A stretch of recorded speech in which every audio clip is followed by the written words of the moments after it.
I'm your host, Wiem Elabidine, and you are listening to Tech Tag Podcast.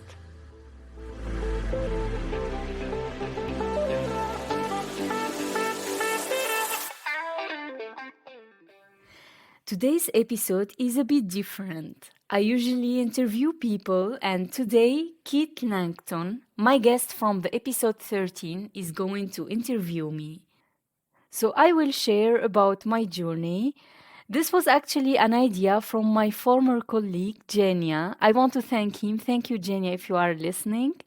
And I appreciated a lot that Kit accepted to interview me. So stay with us and listen to the full episode. Hey, Kit. Hey.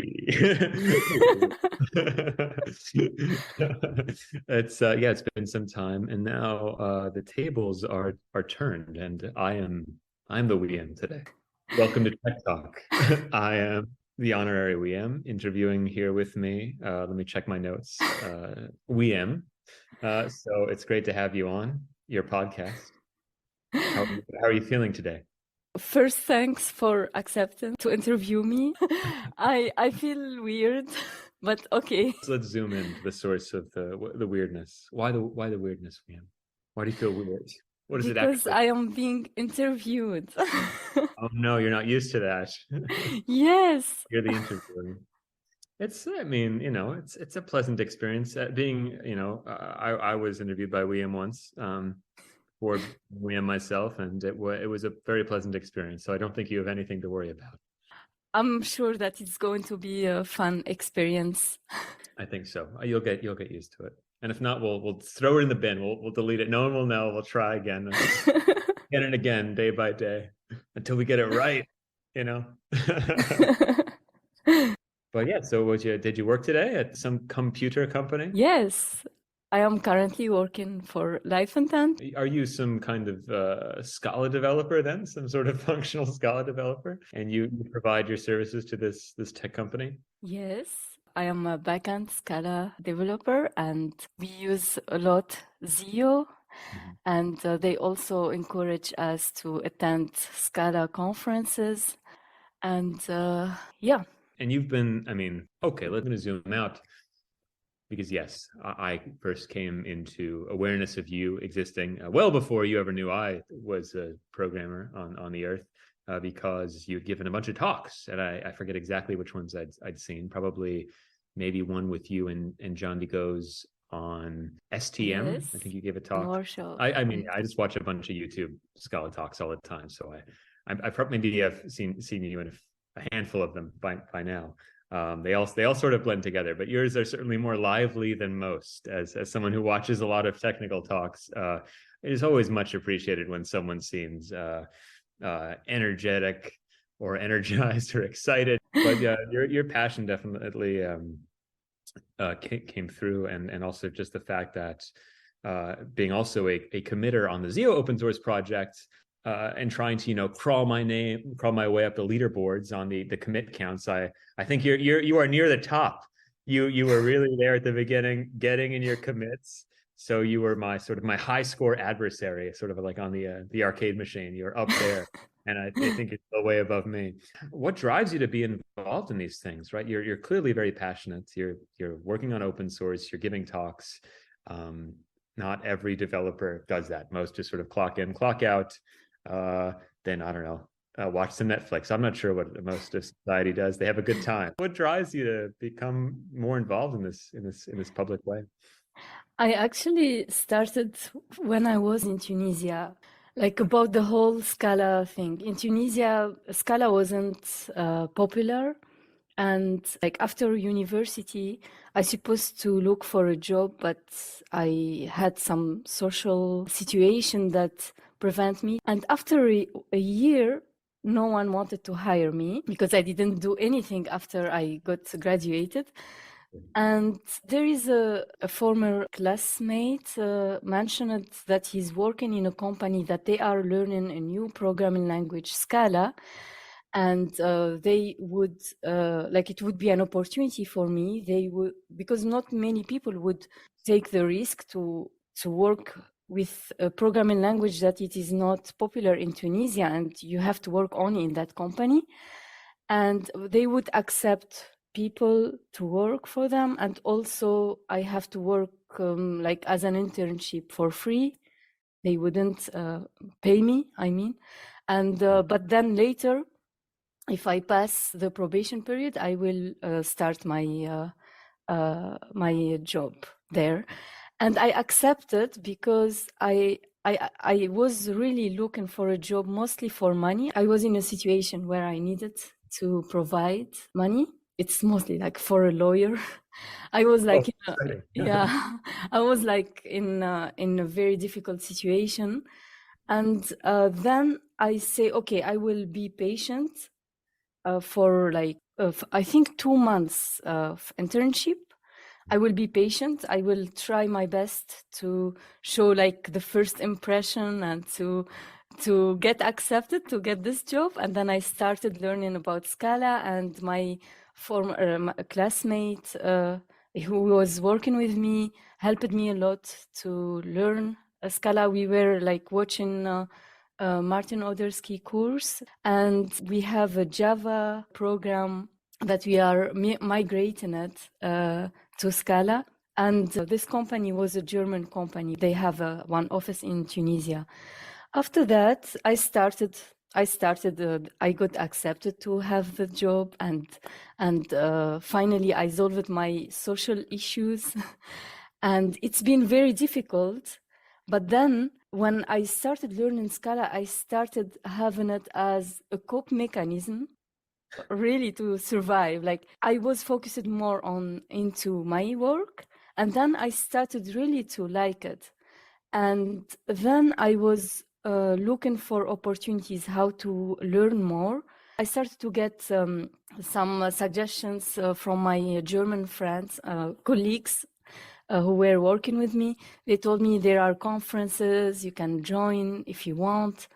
And then I say, okay, let's try. I attended a Scala conference. It was my first conference.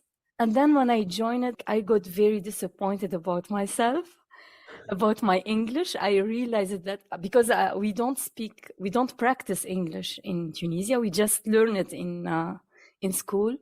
I was very disappointed about it. And I wasn't able to say hello to people.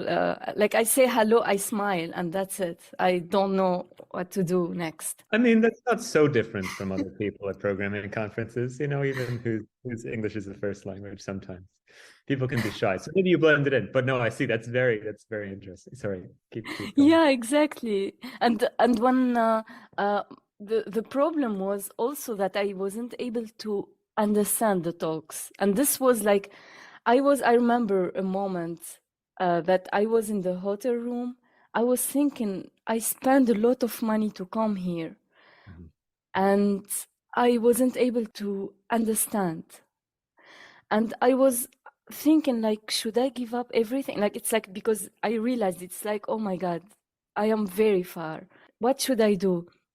I was thinking and thinking and thinking. And then at the second day, I met with Valentin Cassas. He was the organizer of Scala.io.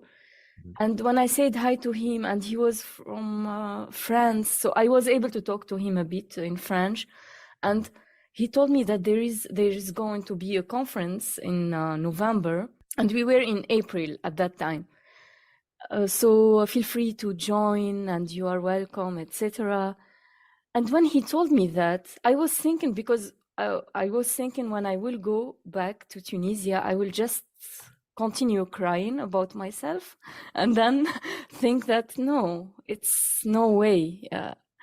But then when he told me that there is a conference in November, and then I was counting the months, I say, okay, let me make a challenge and let me learn. I will listen to different videos in English and start improving also my knowledge about Scala.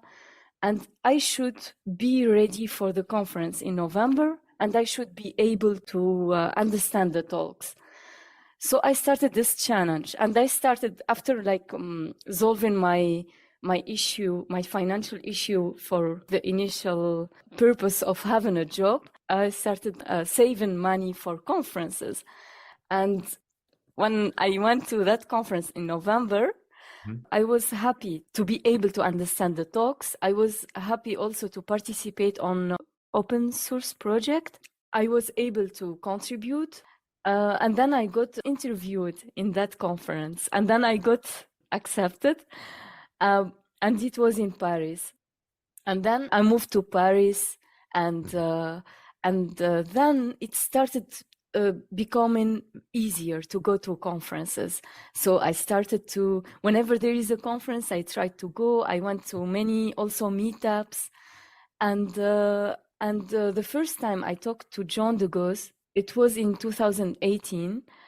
I was very enthusiastic. Like every time, I always tell people in conferences, I really want to learn about functional programming. I want to learn more about Scala. And when I told the same thing to John Dugos, he said, I am going to have a training the next week. Would you like to join? I can offer you a free training. I was very, very happy. And I was, yes, I want that.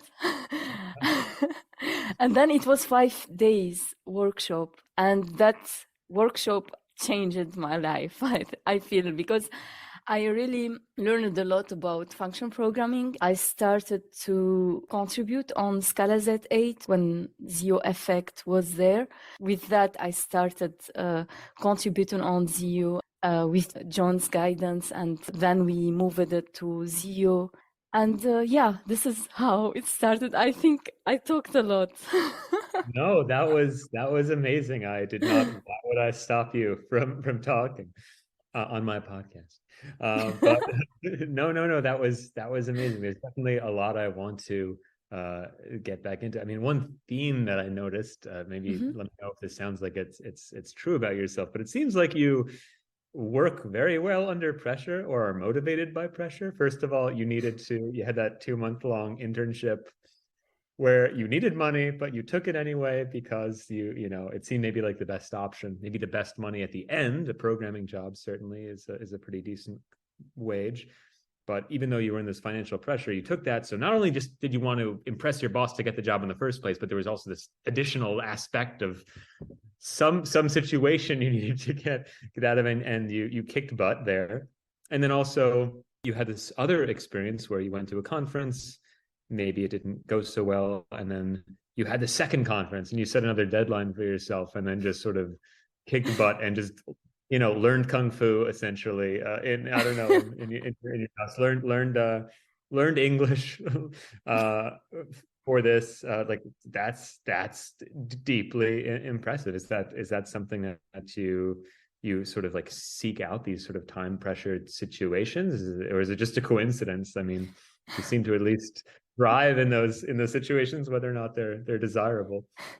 It is a way to survive, I think. I don't know. Like, I am very enthusiastic. I would like to make the best out of my life. There was like really, I was in a situation that I needed to save myself.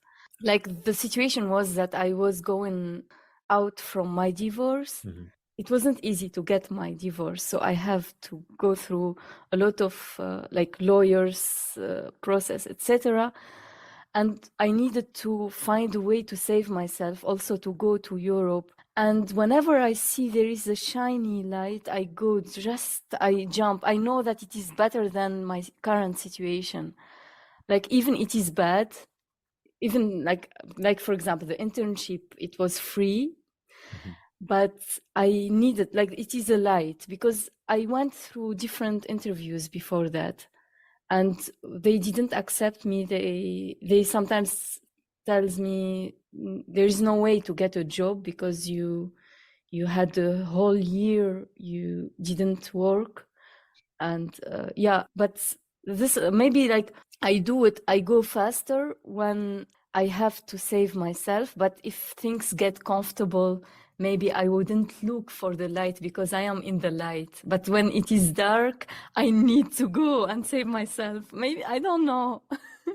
No, I know that's true. There's a sort of universal human aspect to that, but nonetheless, not everyone, some people do break down under pressure. It can be hard and scary. I Yeah. certainly, yeah. I mean, I can empathize, but the core situation sounds a little more stressful than my own experiences. So that's fascinating. Just a couple of questions about, just for us, culturally ignorant Americans in the audience, like myself.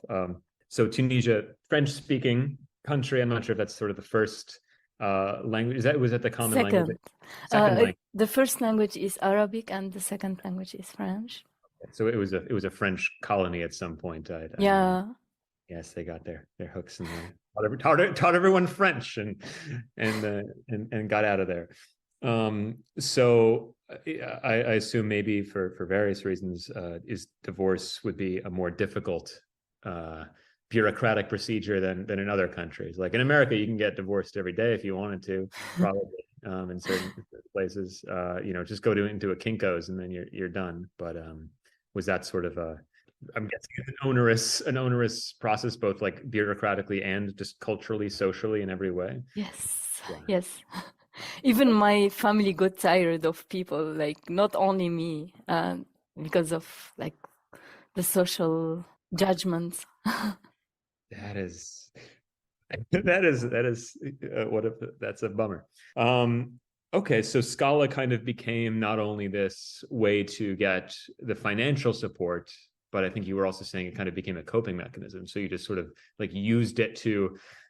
It is complicated enough that when learning it, you can't think of anything else. Maybe did it help you in that regard? It was sort of like blinders. Yes. Social situations. You just like thought about just higher kind of types, and everything else sort of social drama fell to the wayside. Exactly. I was like, when I get angry, I just put my anger into my hard work. It's like a box. Realized I maybe wanted to ask a couple more questions, things I'm curious about, because I think it started your history, your backstory, sort of after you'd graduated from some learning institution, of which you took a year off. Was it a college? I graduated as a software engineer from Institute of Applied Science in Tunisia. And is this like a 4-year kind of program, or yeah, 5 years after bachelor, 5 years, 5 more years. Okay, cool. So sort of like to analogize it to myself, so almost some sort of like master's kind of thing. I guess not. I don't know. Yeah, it is kind of master. I guess masters are generally short. I don't know. I'm as we talked about. Because this, like there is like 2 years of preparatory cycle and 3 years of engineering cycle. This is why 5 years. Okay. And so that was mostly, so you're saying Scala is not the language of choice in Tunisia. What was it? Java mostly? Or? Yeah, during our studies, mostly we learn about Java. I thought that I am going to be Android developer because I mostly used Android also in my project of the end of studies. And we have also web. It's like mostly the old-fashioned HTML5, PHP, JavaScript, like this thing. Yeah. And Java 2E, I remember that one. A2E, that stuff. Okay, yeah. That's the professional way of doing things. Yeah. Luckily, I came in so late to software that I've evaded all of the horrible predecessors.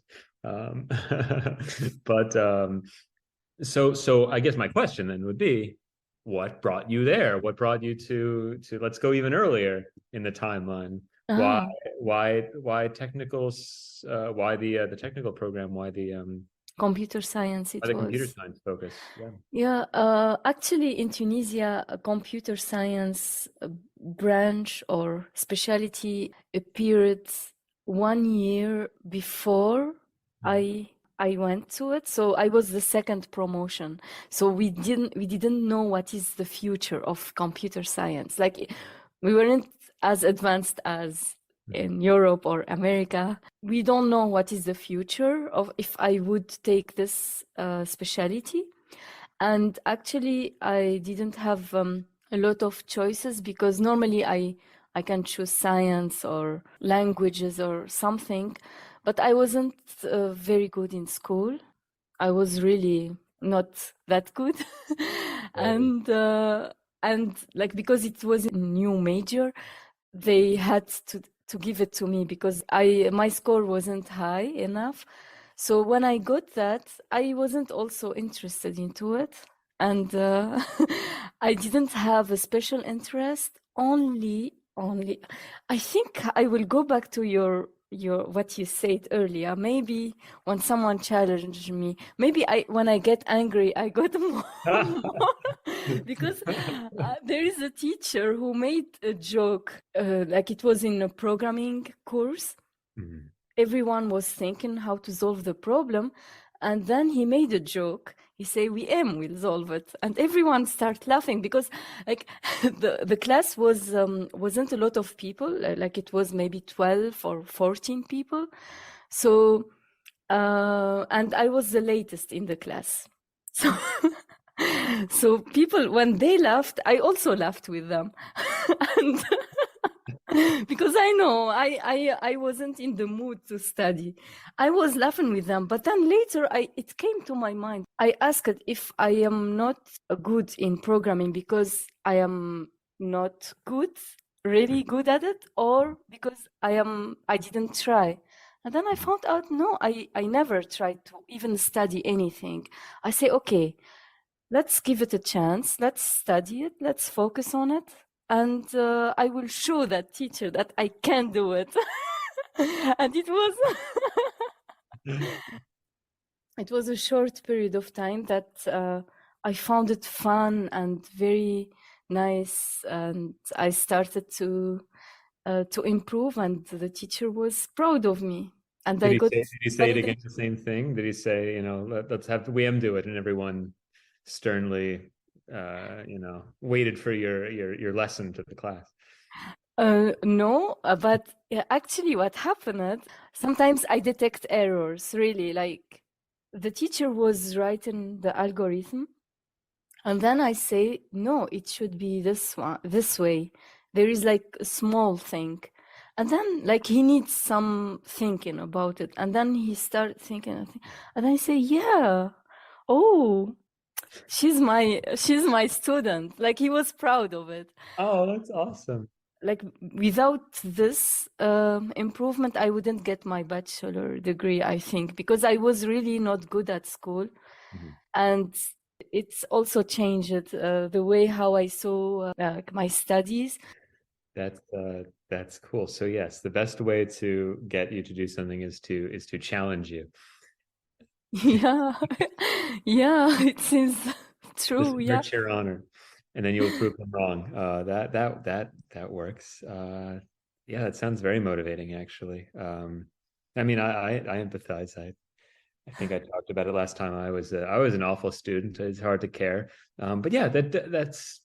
I think the school systems, they're not necessarily always, they're not built for everyone, and everyone has a different way of learning. Some people need to be Yeah. challenged in a different way. They need to be insulted, and No, please and then no. so you need to go Hulk mode on them, William. Uh, Everyone has different way of learning.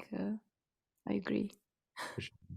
and so you started feeling like this sort of gave you a thing now. Now you were a computer science William. Now you had this special ability. It was sort of the Yeah.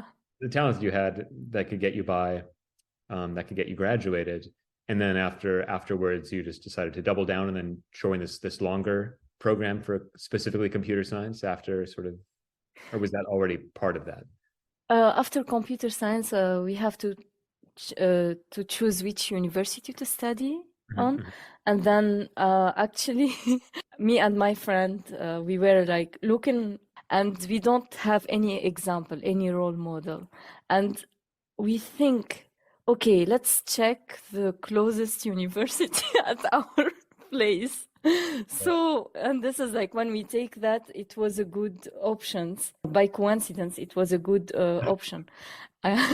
Yeah, it has like 2 years preparatory, and then they select people to continue the engineering. cycle, and it worked out good for me and also for my friend. Both of us, we studied the same. Yeah. Oh, that's amazing too. So you had a friend go through the program with you as well? Yeah, and she was actually my guest, one of my guests. She's Mune Mani. Yeah, I Oh, interviewed her. cool. Oh, cool. I'll have to listen to that. Everyone, listen to that for more context. That's good. Did you get her into Scala, or is she an Android? She's an Android and like a mobile Gotcha. developer. Yeah.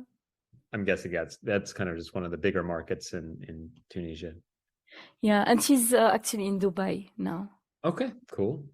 That's funny. Getting a job in tech is certainly a good way to be taken far away from where you started. Yeah. Yes. So that definitely enlightens some things. So you were challenged by your teacher, and he psychologically somehow reverse psychologized you and got you really into programming, and turned you into his bug detector, and then you became very passionate in it yourself, and then just decided to keep following it. And then and then you've got this job opportunity in Scala. Okay, so you ended up in Germany by way of this German company. Or actually, how did you end up in Germany eventually? How did you get to Moya? I know those nice folks. Yes. To Moya, and then we'll get back to the other community thing. When I was working in Paris, I realized that I really would prefer to work with a German company because my experience with the German company in Tunisia was good with my colleagues. So I had the good impression. In France, like there are some welcoming people there, and I appreciated like especially the company that they helped to relocate there, etc. But like when I try to prepare some paper, like my visa, etc., I faced some racism. Even they didn't hide it. It is like it felt very bad, and like yeah, it is mostly my lifestyle there wasn't good. I like to live in a kind environment, and I didn't see it that way there. But other than that, I have learned a lot there. I had made a lot of friends there. And then I decided to look for a job in Germany, and it worked out with Moya. I'm very grateful to, I want to mention his name, Marcus Jura. He was one of the managers in the company, and he was very welcoming and inclusive. And he helped me a lot through the process when I moved to Germany. He included me in the environment there in Scala community and also at Moya. And I have a very good experience with people there at Moya. They were a very, very, very kind and friendly bunch. They seem very happy. Yeah, And you feel very welcome, and they adore you. me too. I really adore them. I hope you go by the office sometime and steal some tea. They have some good teas. A good quality tea. I drank 80 teas. Anyway. So I am kind of curious about what are you excited about in the future? You know, you've returned to the conference scene. You gave a keynote. You're I don't know, I think a super great speaker and presence. You're doing your podcast, but yeah, what are you excited about in this weird career with many ways of moving around? You can just code behind a computer all day in silence, unknown to the world, but you can also try to, inspire other people and share your passion. And it seems like you like taking that route. You're really good at that. So like, yeah, what are you working on? Do you have any secret plans or any secret dreams in the next, months or years? Someone I challenged you really. recently? Sorry. Oh no, sorry, I interrupted. No, I was just going to ask if anyone has challenged you. Are you working, are you currently in the process of proving someone wrong? I feel that I always in that process. Maybe I need to heal because I am in that process with the past, Mhm. not with the current people. Because whenever I see something bad happen to me, I remember the people who told me that I cannot do it. Yeah, I am grateful that I am strong enough to stand up after every challenge. And my purpose in life in general is I really would like to have more access to resources, like having European nationality for the future generation. I hope that like someday I would have like my kids wouldn't struggle with the nationality. Is that, sorry, just from my perspective of complete ignorance, how difficult is there a process in place? Is that something that you could achieve even? Is there something like stay in Hamburg for X many years and you'll get citizenship? Is that on the table for? Yeah. Yes, it would be like normally 6 years, and then I can apply 6 more years? You've been there for a few now years. 4 years. Yeah, Okay. 4 years, and now like it's I'm almost there. Yeah. Yeah, sometimes I feel that lacking privileges, it is like I see it as like there are a lot of inconvenience on it. Mhm. So it is, I know it's very tough to live that way, but at the same time, I think it has an advantage in my life because every day I can notice there is a blessing. I don't take it for granted. And when someone is nice to me, I don't take them for granted. I see how much they are great just by smiling or telling me good morning. Just they make my day by this. And my purpose is to have many access to different resources and to use these resources and help others, and also to be able I would like to learn many things. I'm still not there.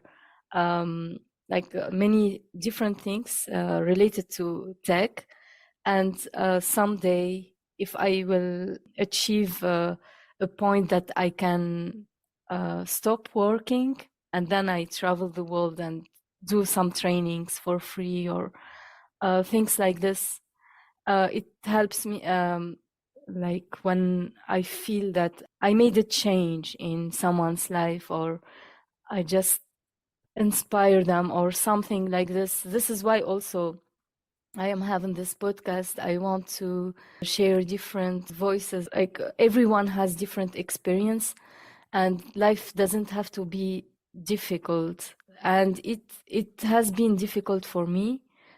I'm sure it can be more difficult. I'm sure many people have more difficulties than me, and it could be easy. So at least I interview people from different backgrounds that they say, like they share different perspective, so people can have hope. Even like for example, my sister, when she listens, she knows about my story. She get inspired, but at the same time she's afraid. She doesn't want to live the same way or to experience the same things that I went through, and it would be helpful for her to listen to other people who have a straightforward path, etc. And this is also one of the inspirations of the podcast idea.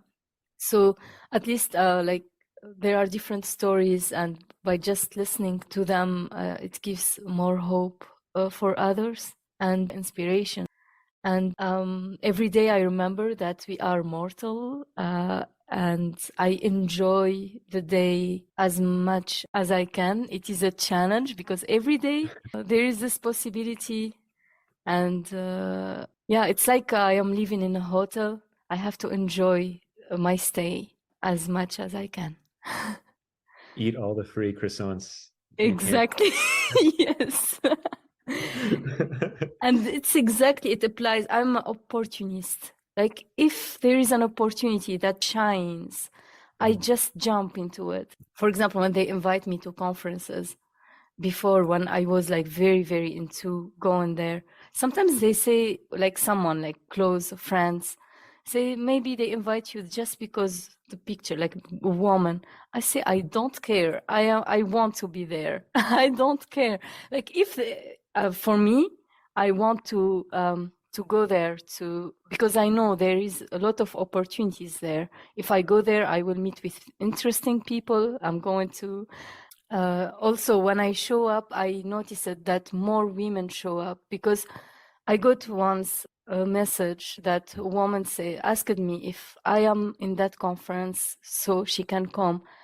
I can understand, like, when you see that a place it's more men is there, and then you say, oh, there are some women, okay, let's go. They get more motivated, and I would like to show up. Yeah. I think everyone likes, a nice even. No one wants to be in a crowded room full of sweaty dudes. It's not as fun, you know. But yeah, no, that's beautiful, and that's a really good way to look at the world. Yeah, it's really easy to be. I think a lot of our culture is sort of geared around small grievances, petty grievances, and righteous indignation, and always, who should we hate today? Who has broken some law? It's less fashionable to just sort of be wide-eyed and excited about, the beauty of the world.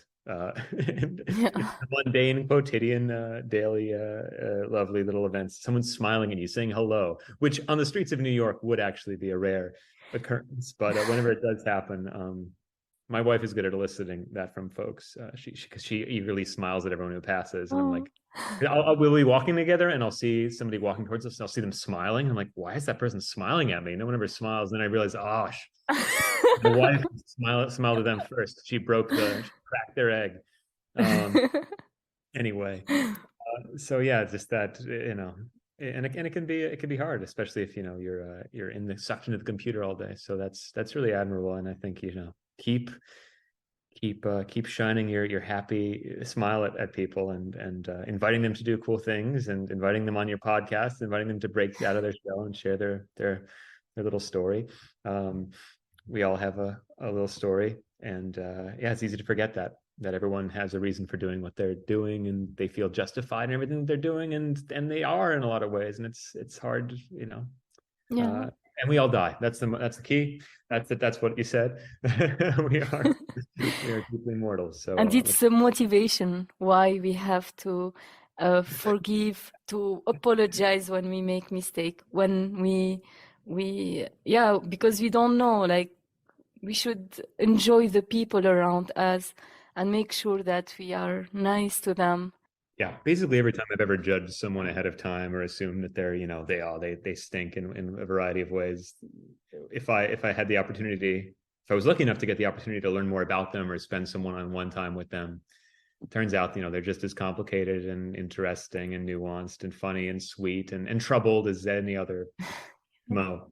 But luckily, I already knew that about you, Wiem, that you're a wonderful and fascinating person who has clearly overcome a whole lot of cool challenges, very, real life shit, and really, yeah, it seems like you just constantly put yourself into situations that might be frightening to other people, and just thrive. You're not afraid of doing that, and that's really inspiring and admirable. And yeah, I'm excited to see what you do next. And obviously today you work at LiveIntent. And so, yeah, are you excited about what you're doing now? What's there? What technical challenges? You also mentioned about, not knowing everything that you want to know about tech. So I'm curious, what challenges are you running into at work now that you're kind of trying to become a master of, so you can, become a master of all technology before going and teaching everyone around the world? I similarly also have like an endless to-do list of these things I need to learn. Often motivated by what I'm doing at work or otherwise. But so yeah, what's happening at LiveIntent? What are you mastering now? What's challenging you today? There are a lot of things. First, I had to learn about ad tech. Yeah, we are using AWS services. I feel like I need to really dive deep into them. And someday, like, one of my dreams is to speak in AWS conference. And I had to write some JavaScript also. It was a bit frustrating, to be honest. Not a bit, but I try to be polite. But then it does something, really, it does. And learning about it, Somehow it runs. Somehow it yeah. runs.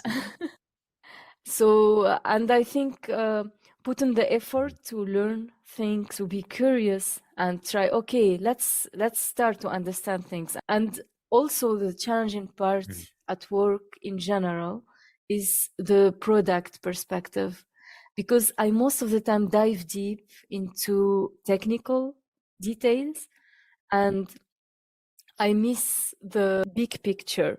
And this is also something that I'm working on to improve my skills on. I am working also to become senior software engineer. Even like in Scala, I am senior now. I need to work more on improving the way, like learning more about architecture, design, different things. Like I don't read different books, etc. I just do things to solve a specific problem and that's it. And this is what I am working on, is to improve this. But first is focusing at my job role. I would like to become a senior software engineer. You're already you're a senior in my book. You're a principal engineer in my book. Thank you. A distinguished senior principal engineer, as a matter of fact.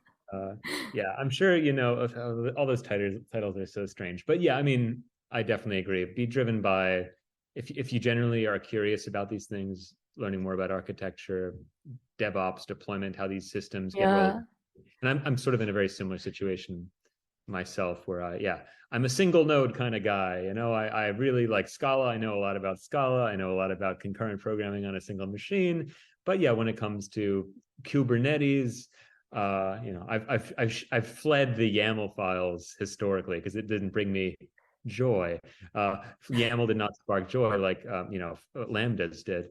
But as you say, exactly, curiosity compounds. Curiosity, if you just give it what is initially confusion, if you take that instead as an invitation to learn more, like you just need that first little dust mote to get the snowball rolling, and then pretty soon, you know, you're going to be a chief AWS architect. I'm sure we'll see you at all the conferences. Yeah, I think that I would have a title easily, maybe, if I would ask for. But I told my team lead, I asked him to tell me what I need to do as like a feedback to really, like what I need to improve to really become a senior software engineer. And he told me the points and I appreciated that. I know that what he said was true, but I know that it's going to happen. It sounds like you were asking him to challenge you once more. Exactly. Because it seems like it's very effective. You're putting yourself in that situation to accelerate your own learning, and I'm sure it sounds like you're going to be a master. Thank you. Well, yes, I greatly appreciate the opportunity to be today's Wiem, to interview Wiem. I hope I was a reasonable foil. It was very fascinating to learn so much about everything about your past. So yeah, and is there anything else? Would you like to become the WM for yourself again? Shall we return the WM hat to you, or is there any last sort of like things that I just didn't touch on that's been burning a hole in your? You did great. You did great. Thanks a lot for this nice interview. I think that I jump. Sometimes I was like answering and jumping to another topic and then go back. But I hope that it was clear. You were a good guest. I understood it, and it's fine. It's good just to let it flow and go where you need to be taken. I got a lot from it. So yeah, thank you so much, Wiem. I'm honored. It was really fun. Thanks a lot also for your time. Thank you.